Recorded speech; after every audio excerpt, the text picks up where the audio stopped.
Hello and welcome to the Urban Madness Workshop. I'm going to give you a quick shop update on the Motobrovo Hornet. Doesn't look like I got very far on it. Well, I did and I didn't.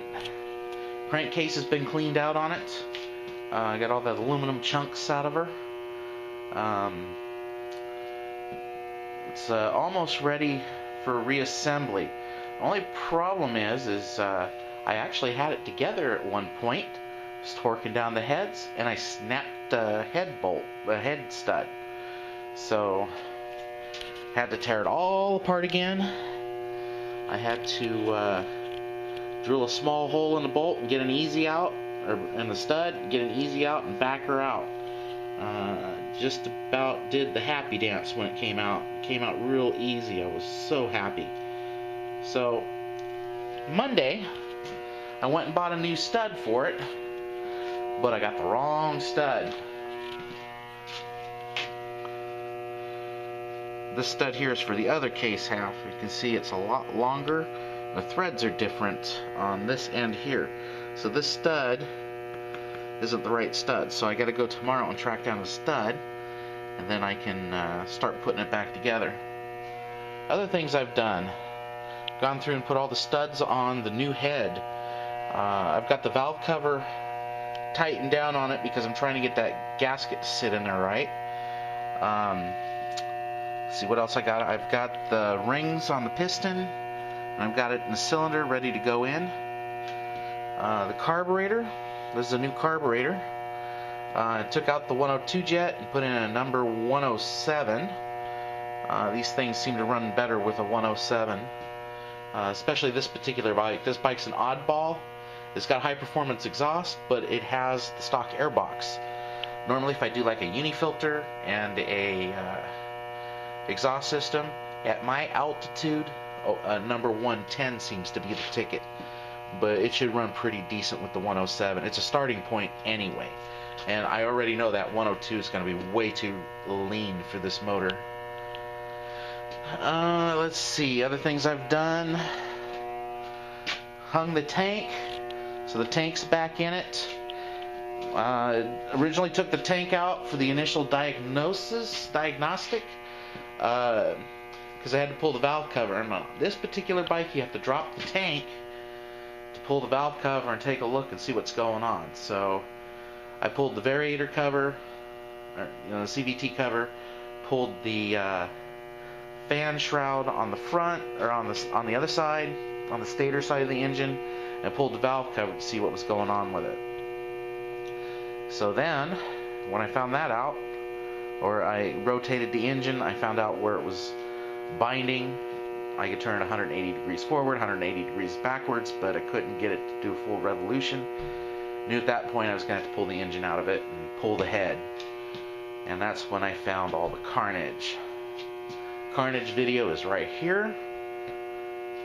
Alright, next, the other thing going on in here is Mr. Shanky.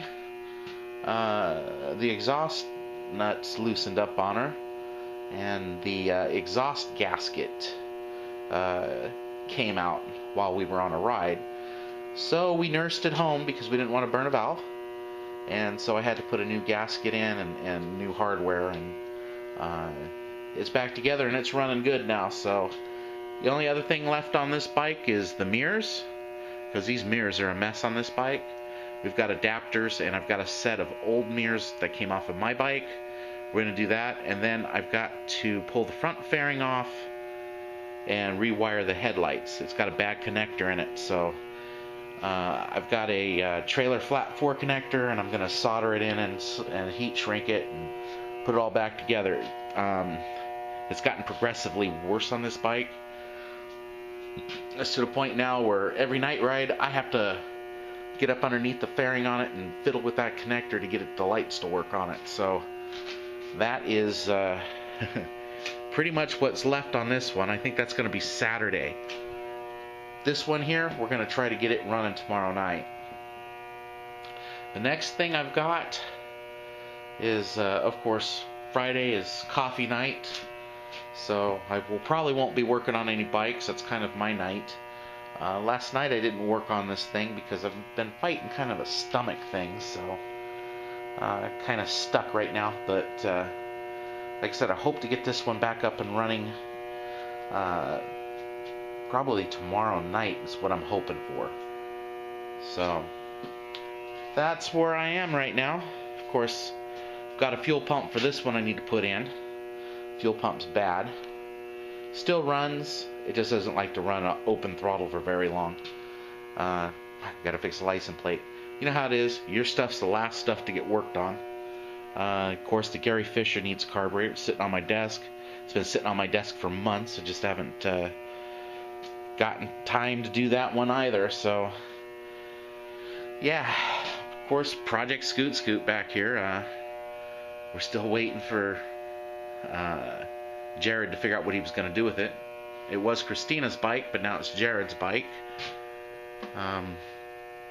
So that's going to be the next thing. He's probably going to want all the butterflies off of it. But man, it's really sad that that thing's a 50cc, because it'd be a nice scooter if it was 150. Oh well. So anyway, that's where we are.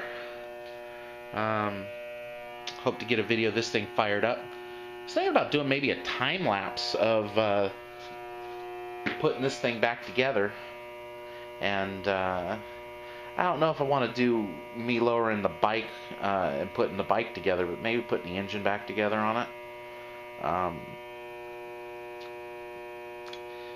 Gets a little bit clumsy when you're working alone trying to put the swing arm back together on the bike, because I've got to lift the bike, drop it onto the swing arm, and that can be kind of a touchy operation. I don't know if I want to, you know, if the bike falls over or something, I don't want to make a fool of myself here. But anyway, that's where I'm sitting with everything. Y'all have a good evening, and hopefully the next video you see will be this bike up and running.